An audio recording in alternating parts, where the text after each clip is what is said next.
Peah, Perek Gimel, Mishnah Chet. We're continuing discussing the idea of Karka Kolshehu. Just to remind you, a couple of Mishnayot ago, we learned about Rabbi Akiva, who said that you're chayav in Peah if you have Karka Kolshehu, any amount of Karka. So we're going to continue talking about Karka Kolshehu, even though, as we'll see, in this Mishnah, it's not just Karka, it's anything. Okay, we're going to learn about a din of an Eved, and here we're talking about an Eved Kanani. Now, an Eved Kanani was a non-Jew who lived in Canaan, who was a Canaanite, a non-Jew, not necessarily Canaan, but that's what it's called, a non-Jew who became an Eved of a Jew, and in order to become an Eved in the Jewish household, he had to convert, literally convert. He was Mal, Taval, and he became an Eved Kanani, and he was Chayav in Kol HaMitzvot, all the mitzvot, except for Mitzvot Aseh Shazman Grama, his responsibilities to his master, and therefore, he is not obligated in time-bound mitzvot. Nonetheless, he had to keep all the other mitzvot at the same time. If you wanted to free him, then he would have to give him normally what's called a get shichur, literally like a get. You have to give him something that sends him away, a sefer kritut, like a regular get that would give him his total freedom, and then he'd become a Jew like any other Jew. So the halacha is there's a halacha that says Masha kana eved kana rabo. Okay, the Eved, his hand, is one way of understanding it. His hand is the extension of his master's hands. He belongs to, he is the property of his master. So when an Eved acquires something, he picks it up. He's really picking it up for his master. It doesn't belong to him, it belongs to the master. Okay, so let's say the person does the following. Hakotev nechasav la'abdo. Before we get to anything, I say, okay, here, we'll call him Obadiah the Eved. Obadiah the Eved, I would like you to own this cup. And I give it to him, and he says, oh, thank you, it's now my cup. No, it's not. He's just my extension of my hand. It's like I'm giving it from one hand of mine to the other hand of mine. It happens to be in Obadiah's hands, but it's mine.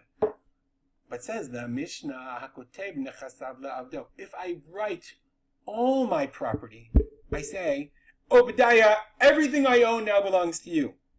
So I can't say Mashakana Eved Kana Rabo because I gave him everything, including himself.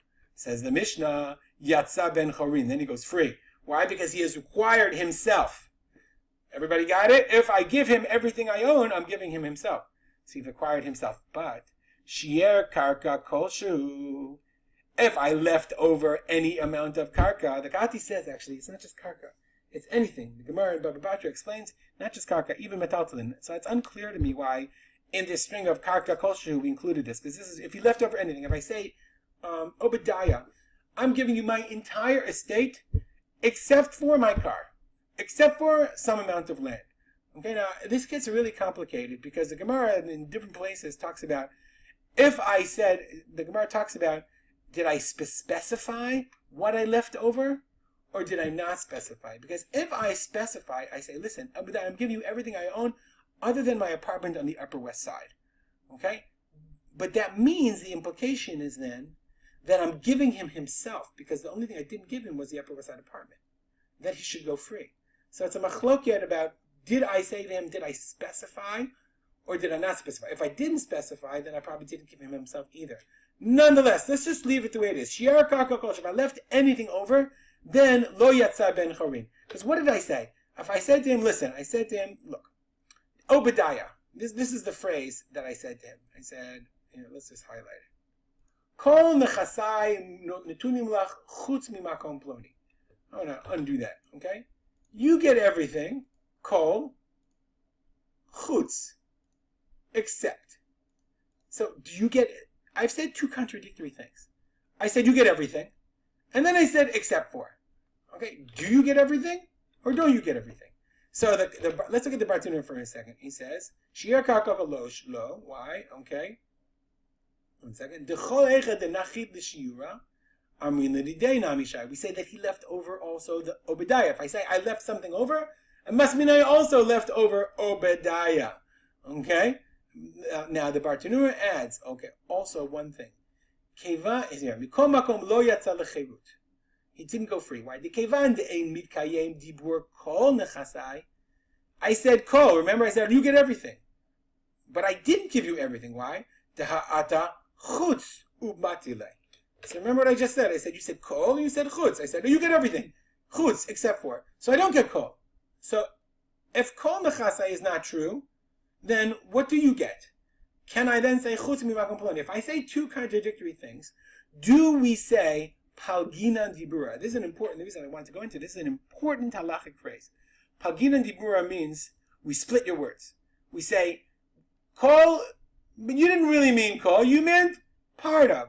When a person says, I give you everything except, what you really mean to say is, I want to give you most of my property. If I said, Obadiah, you can have most of my property, what I'm really doing is giving it to myself. Remember, kana eved, kana rabo. Masha kana eved, kana rabo. But here I'm saying, kol mechasai netunim. I have to give him everything in order for him to acquire anything. And then I want to pull back and say, but I want to keep the apartment on the Upper West Side. Says the Bartanura, we don't say palgina dibur. We can't split your words. We can't say, you said kol, you didn't really mean kol, we're going to split your words, you really mean part. No palgina dibur. So if kol mechasai netunim lach doesn't apply, then you don't get anything. And for that reason, the Eved lo yatsa ben chorin. Since I left something over, lo yatsa ben chorin, didn't get to go free. Let's go on to Rabbi Shimon. I know it's confusing. I tried to keep it as simple as possible. If you didn't understand, this is the first time I'm saying this, go back and listen again. Rabbi Shimon says, no, la'olam hu ben chorin, ad shiyomar. If I say, kol mechasai netunim lachutz mi, ad shiyomar, if I say, harei kol mechasai netunim li'ish ploni avdi, chutz mi echad mi ribo shebahem. He says, if I say, if I give you everything up except for the apartment in the Upper West Side, or I even if I say, Obadiah, you get everything except for a piece of land that I own, and I don't have to say which it is. Okay? In that case, Rabbi Shimon says, yeah, Obadiah goes free. Why? Because the Bartanura explains, because Rabbi Shimon says, Palgina dibura. Okay, I can reinterpret your words. I can split your words. And since you said kol nechasai, you really want Obadiah to get everything. You want him to acquire himself, but you just want to leave a little bit for yourself. So Rabbi Shimon says pagina dibura. When's the only time I don't say pagina dibura?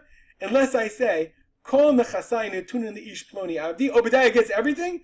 Chutz me echad mi ribo shebam. I'm so, except for 1/10,000th of it, I'm so vague as to, it's impossible for me to know what I was leaving over for myself. So in that case, Rabbi Shimon says, no, then it's clear that the person who said this didn't really want to give Obadiah an ownership on himself. Now, why would you do this? The Bartanura says the reason why you do this is because you want to do you're complimenting him. Oh, Obadiah, you're the greatest. You can have everything. I don't know. I mean, if you ask me why a person would say, Obadiah, you can have everything except my Upper West Side apartment, which means, Obadiah, you get nothing. I don't know. There's got to be a nicer way of complimenting your Eved, if you ask me. I don't know. Nonetheless, we learned fascinating principles. We learned about Shia Karka Koshu. We learned about Avadim, Ashakana Eved, Kana Rabba. We learned about Eved Kinani. And even more importantly, or I don't know more importantly, but we learned about the very important and complicated principle of Pagina Dibura. When a person says two contradictory things, do we have to just take it at his words and we can't split it and we have to literally translate it? Or we split his words, we parse his words and reinterpret in order to bring about what we think he meant in the end. As always, if you have any comments or questions, contact me, arspolter@gmail.com. Have a great day.